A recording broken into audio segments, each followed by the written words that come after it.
जय हिंद।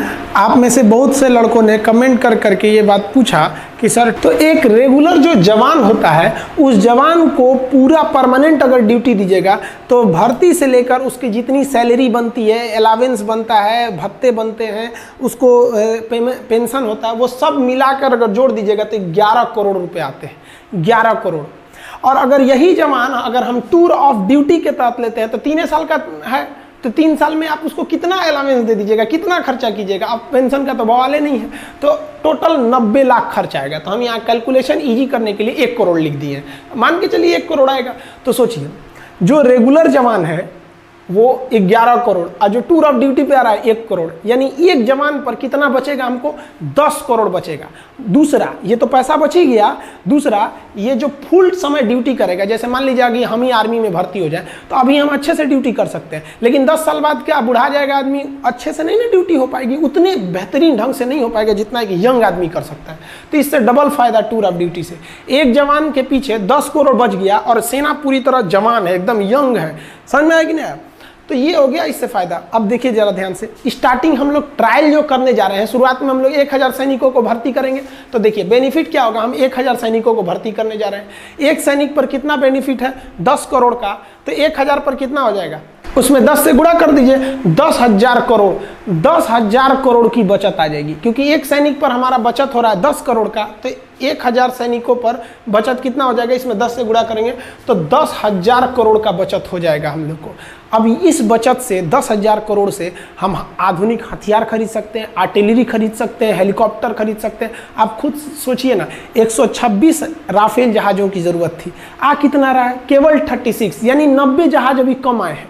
अब सोचिए हमारे यहाँ पे तो पैसे, हथियार पे पैसे कम खर्च होते हैं और अपनी की टेक्नोलॉजी उतनी आगे नहीं है जितना होना चाहिए। सेना के क्षेत्र में हम मतलब सेना में जो हथियार बनाना है तो उसमें हम लोग उतना मतलब संतोषजनक विकास नहीं कर पाए। मिसाइल टेक्नोलॉजी हम लोग की आगे है, लेकिन जो हेलीकॉप्टर एविएशन सेक्टर है उसमें बहुत संतोषजनक विकास नहीं हुआ है। अब आप ऐसे अंदाजा लगाइए, 1 रैंक 1 पेंशन जब आया था तो आपको पता होगा ये क्या है 1 रैंक 1 पेंशन, मतलब क्या है समझिए ध्यान से, कि जिस तरह से लोगों की सैलरी बढ़ती है, जैसे जो दरोगा 2010 में था या जो 1995 में दरोगा की जो सैलरी थी, क्या 2020 में वही सैलरी है? नहीं ना, सैलरी बढ़ रही है। तो 1 रैंक 1 पेंशन में क्या कहना है कि भैया जब सैलरी बढ़ रही है ना तो पेंशन भी बढ़ाइए। यानी जो आदमी, जो सिपाही 2020 में रिटायर हो रहा है उसका पेंशन जितना है उतना ही पेंशन उस सिपाही का भी होना चाहिए जो 2002 में रिटायर हो गया और अभी तक जिंदा है, मतलब मान लीजिए जीवित है। अब आर्मी को तो बहुत यंग एज में ना रिटायर कर दिया जाता है, तो मतलब कहना है कि पेंशन एकदम सेम होना चाहिए। तो इससे पेंशन पे बोझ इतना बढ़ गया है कि आर्मी ना अपने कुल बजट का लगभग 60%, बबुआ 60% लगभग केवल सैलरी और पेंशन में खर्चा हो जाता है।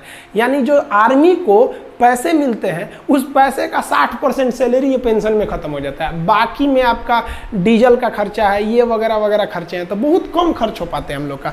अब ऐसे समझिए ध्यान से हमारी आर्मी को टोटल 2.5 लाख करोड़ रुपए मिलते हैं साल में, कि भैया इस 2.5 लाख करोड़ में आपको जो करना है करिए। अब 2020 का हम आपको बताते हैं, जो 2.5 लाख करोड़ मिले थे हम लोग को उसका हिसाब देखिए ध्यान से यहाँ पे कैसे है। 2.5 लाख करोड़ का 2020 में, उस 2.5 लाख करोड़ में से 1,33,000 करोड़ हम लोग पेंशन देने में खर्च कर दिए, यानी लगभग आधा खर्च कर दिए पेंशन देने में, 1 रैंक 1 पेंशन का पेंशन पे। और हथियार कितने का खरीदे, 1,20,000 करोड़। आप अगर इसको जोड़िएगा तो लगभग 2.5 लाख करोड़ आ जाता है। तो ये हमारा 2.5 लाख करोड़ का हिसाब है, आधा निकल गया पेंशन सैलरी देने में, अब बाकी बचा। अब खुद सोचिए ना, पेंशन वगैरह का जो हमारा खर्चा है पेंशन का, उससे कम खर्चा है हमारे हथियार का। अब कहीं ना कहीं आपको भी ये अजीब लग रहा होगा सुन के कि भैया हम हथियार पे जितना खर्च कर रहे हैं उससे ज़्यादा पेंशन पे खर्च कर रहे हैं। तो ये टूर ऑफ ड्यूटी है, इसके पीछे भले ये तर्क दिया जा रहा है कि आर्मी जवान रहेगी, सेना जवान रहेगी, ये तर्क दिया जा रहा है कि युवाओं में जो राष्ट्रवाद है, जो देश प्रेम है, उसका सही उपयोग होगा, लेकिन इसके पीछे जो मेन रीजन है वो आपको दिख गया कि आर्मी अपने पेंशन को बचाकर उस पैसे को मॉडर्नाइजेशन की ओर लगा सकती है। क्योंकि हमारे जो बगल में चाइना है ये बहुत ही ज़्यादा अपने आर्मी पे पैसे खर्च कर रहा है। तो ये समझ में आ गया आप लोग को। अब आपके मन में एक सवाल आएगा कि ये जो सैनिक होंगे टूर ऑफ ड्यूटी पे, ये कैसे आएंगे? टूर पे जैसे घूमने जाते हैं? नहीं, इनका भी वैसे ही बहाली होगी, वैसे ही भर्ती होगी जैसे एक रेगुलर आर्मी का होता है, वैसे ही ट्रेनिंग होगी जैसे एक रेगुलर आर्मी का। यानी अगर कोई जवान खड़ा है तो आप देख के नहीं कह सकते हैं कि टूर ऑफ ड्यूटी का है कि ये परमानेंट है, फिर आप उसके आई कार्ड को देखना पड़ेगा, उसका सर्विस रिकॉर्ड देखना पड़ेगा कि कौन सा ये जवान है, तब पता करेंगे। ट्रेनिंग भी एक ही जगह पर होगी, सैलरी भी एक मिलेगा, हर चीज़ एक रहेगी। फर्क बस ये रहेगा कि भैया आपको 3 साल पे रिटायर कर दिया जाएगा बस, अब और पेंशन नहीं दिया जाएगा। भर्ती सेम होती है। आप आर्मी की भर्ती देखे होंगे, हमारे देश के जितने युवा जवान होते हैं दौड़ लगाते हैं, वो लोग 4 मिनट में 1600 मीटर दौड़ लगा के वो दौड़ लगाते हैं। फिर जो प्रोसीजर होती है उनका, वो उस प्रोसीजर के बाद वो लोग सेलेक्ट होते हैं, और सेलेक्ट होने के बाद तब वो कहाँ जाते हैं, आर्मी में जाते हैं। सबका पैरामीटर सेम रहेगा। आर्मी में अगर वो चले जाते हैं तो आप नहीं कह सकते हैं कि इनमें से कौन सा जवान टूर ऑफ ड्यूटी का है और कौन सा जवान हमारा मतलब परमानेंट है। तो सब का सब क्या रहेगा, एकदम सेम रहेगा। आप समझ में आ गया आप लोग को कि ये टूर ऑफ ड्यूटी मेनली किसके लिए किया जा रहा है कि भैया हम अपने पेंशन पे हो रहे खर्च को कंट्रोल कर सके और अपनी सेना को मॉडर्न टेक्नोलॉजी दे सके। जैसे हमारे सैनिकों का बैलिस्टिक हेलमेट नहीं रहता है, इंफ्रारेड रिकॉग्नाइजर नहीं रहता है, अभी भी हम लोग इंसास राइफल लेके चल रहे हैं लोग। तो ये सब चीज़ें, आर्मी की जो बूट होती है वो काफ़ी हैवी होती है, वजन में बहुत भारी होता है। अभी कई ऐसे बूट आ गए हैं आर्मी के पास, जैसे अमेरिकन सोल्जर का देखिएगा तो बूट बहुत मजबूत रहता है जूता, और भारी नहीं रहता है। हमारे सैनिकों का बूट मजबूत है लेकिन भारी है।